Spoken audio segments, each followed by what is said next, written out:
नमस्कार, मैं चंदन कुमार और आप देख रहे हैं अपना पसंदीदा चैनल अंगवानी। साथियों, इस वीडियो में हम बात करेंगे पेंशनर्स के मुद्दे की। पेंशनर्स जिनको की एक ही चिंता सताई जा रही, खासकर जब से वो फाइनेंस बिल 2025 पास हुआ है संसद में, तब से उनकी ये चिंता रुक नहीं रही कि क्या उनके वेतन पर इस जो 8वां वेतन आयोग, जो कि अभी मतलब होने वाला है, अभी तो सिर्फ ऐलान हुआ है उसके गठन का, अभी कुछ हालांकि हुआ नहीं उस पर, तो क्या उनके वेतन जो उनका जो पेंशन होगा उस पर उसका असर पड़ेगा कि नहीं। पिछले वीडियोस में हमने आपको बताया था कि कैसे इसको लेकर जो है देश भर के जो पेंशनर्स हैं, जो कि जिनके मन में ये चिंता थी इस बात को लेकर, तो उसकी चिंता को ध्यान में रखते हुए जो स्टाफ साइड काउंसिल, जो एनसी, जो नेशनल काउंसिल जेसीएम जो है, उनके सेक्रेटरी कन्वीनर जो है शिव गोपाल मिश्रा जी ने चिट्ठी लिखी थी कैबिनेट सेक्रेटरी को, और उनको कहा था कि जल्दी टर्म्स ऑफ रेफरेंस जो है जारी किया जाना चाहिए, जिसमें कि ये चीजें पता हो जाए, जिससे कि क्लियर हो जाए कि आखिर जो पेंशनर्स को जो भी सुविधाएं मिलने वाली हैं, जो भी पैसा मिलने वाला, कहीं उस पर 8वें वेतन आयोग में वो उसका असर तो नहीं पड़ेगा, जिससे, क्योंकि ये हमने आपको पहले भी बताया था, जो उनकी जो ARF all India railway men's federation की जो मैगजीन है, उस मैगजीन के संपादकीय में भी उन्होंने इस बात का जिक्र किया था, खास तौर से इस बात का जिक्र किया था। वो पिछले वीडियो में हमने आपको बताया था कि इस तरह की शंकाओं के बीच में, जबकि फाइनेंस मिनिस्टर ने खुद संसद में इस बात पर सफाई दी थी, उसके बाद फिर जो है आपको MOS फाइनेंस ने भी जो है इस बात को लेकर जवाब दिया था, उसके बाद फिर PIB की तरफ से फैक्ट शीट जारी हो गई थी, फिर भी जो है लोगों के मन में शंकाएं थी कि आखिर सरकार ने ऐसा किया तो क्यों किया। तो इसको लेकर जो उस एडिटोरियल में, संपादकीय में उनका कहना था, उसका यह था कि कम से कम अब जो है, जब इतनी सारी सफाई आई हैं, जबकि खासकर वित्त मंत्री के द्वारा कहा गया है, तो हमें जो है कम से कम जो टर्म्स ऑफ रेफरेंस है, जो कि 8वें वेतन आयोग का, उसके आने का इंतजार करना चाहिए, क्योंकि ये टर्म्स ऑफ रेफरेंस में सारा कुछ क्लियर हो जाएगा कि आखिर 8वें वेतन आयोग का असर पेंशनर्स की सुविधाओं या पैसे पर पड़ेगा कि नहीं पड़ेगा ना। तो ये उन्होंने अपने संपादकीय में साफ साफ लिखा था कि चूंकि लोग अभी तरह तरह की खबरें, तरह तरह की बातें बनाकर आपको बताते हैं, तो ऐसे में एक यही रास्ता है कि कम से कम जो है, ये उन्होंने लिखा था, शिव गोपाल मिश्रा जी ने अपने संपादकीय में लिखा था, जो कि पीछे वाले वीडियो में है, वो आप देख सकते हैं। तो वहां पर जो है उन्होंने ये लिखा था कि हमें कम से कम 8वें वेतन आयोग के लिए जो टर्म्स ऑफ रेफरेंस है, वो जो कि अब चूंकि उसको लेकर भी काफी वक्त हो गया, उसको लेकर जेसीएम की बैठक भी हुई थी, जिसमें उन्होंने अपने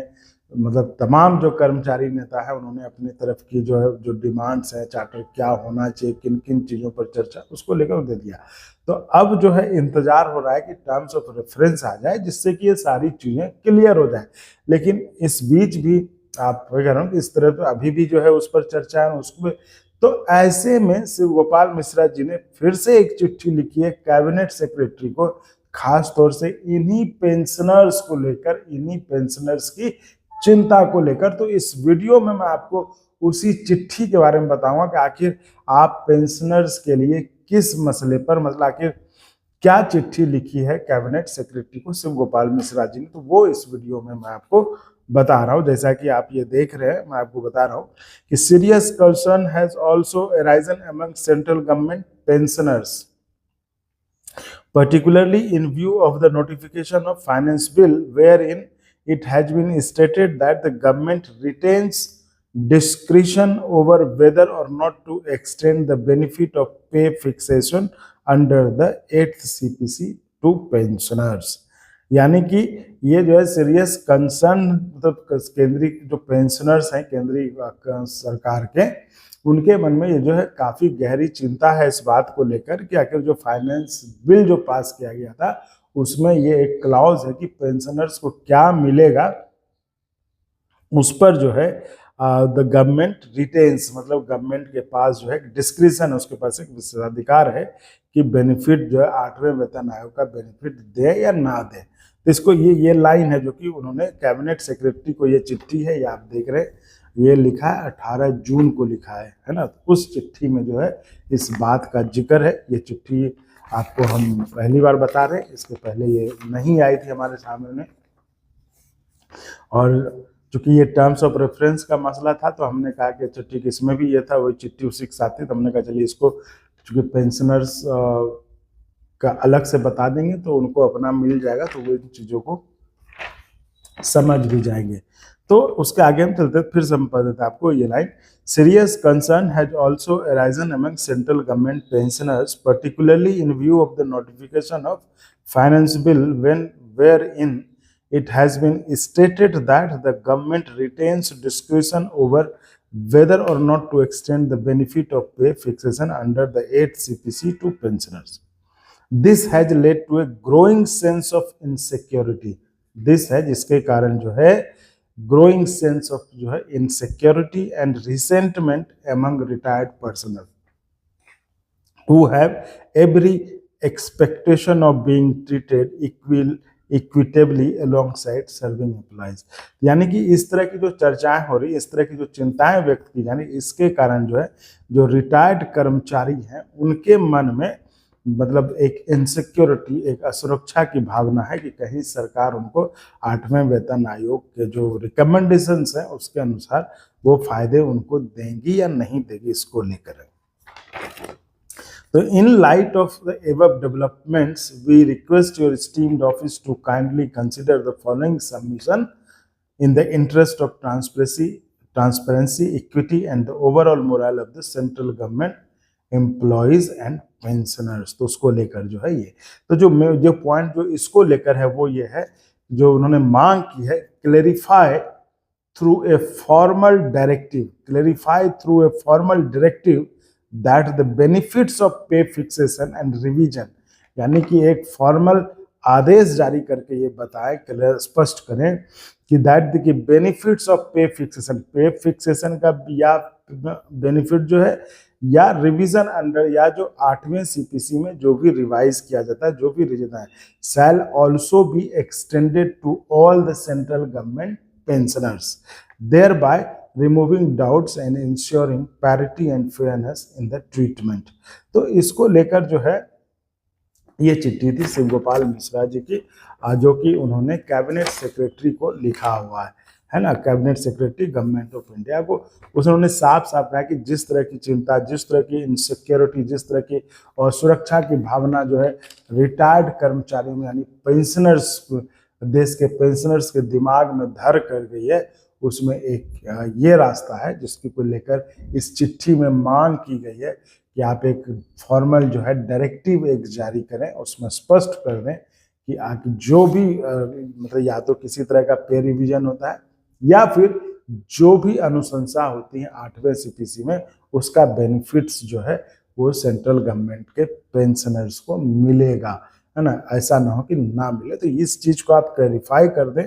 तो ये ताकि जो है कर्मचारियों जो पेंशनर्स हैं उनके दिमाग से ये डर जो या जो शंका है वो निकल जाए। तो ये थी चिट्ठी जिसमें कि उन्होंने कैबिनेट सेक्रेटरी से इस बात को लेकर मांग की है। तो पहले जो वीडियो था उसमें हमने आपको बताया था जो उन्होंने संपादकीय में लिखा था, और उन्होंने कहा था कि भाई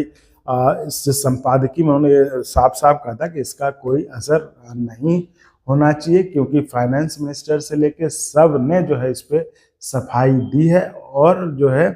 कम से कम हमें टर्म्स ऑफ रेफरेंस तक हमें वेट करना चाहिए, क्योंकि उसमें सब कुछ क्लियर हो जाएगा आखिर सरकार के मन में क्या है, सरकार की मंशा क्या है। और उसके बाद जाकर ये लेटर लिखा गया, जिस लेटर के बारे में हमने आपको बताया, और ये लेटर कैबिनेट सेक्रेटरी को लिखा गया है। उनसे ये मांग की गई है चिट्ठी में कि पेंशनर्स के दिमाग में जो इतनी शंकाएं हैं, जो इतने सवाल हैं ये फाइनेंस बिल के बाद से, उसके लिए आप एक डायरेक्टिव इशू करें जिसमें कि इस बात का साफ साफ जो है स्पष्टीकरण हो कि सरकार जो 8वें या तो किसी प्रकार से पे रिवीजन या फिर 8वें वेतन आयोग के जो रिकमेंडेशंस है उसका जो सुविधा जो रिकमेंडेशंस है उसके बेनिफिट्स जो है सेंट्रल गवर्नमेंट के पेंशनर्स को भी मिलेंगे, जिससे कि उनके दिमाग में सारे जो शंका सवाल हैं वो दूर हो सके। तो ये इस चिट्ठी का ये मजमून था, जो कि स्टाफ साइड जेसीएम जो है नेशनल काउंसिल जेसीएम उनके जो कन्वीनर है, सेक्रेटरी हैं शिव गोपाल मिश्रा जी ने कैबिनेट सेक्रेटरी को ये चिट्ठी लिखकर बताया, और उसके बारे में मैंने आपको जानकारी दी। तब देखने वाली बात होगी कि इस पर अब फिर से क्यों क्या जवाब आता है, तो जो भी जैसा भी जवाब आएगा हम आपको अपडेट करते रहेंगे, हम तो आपके लिए हैं ही।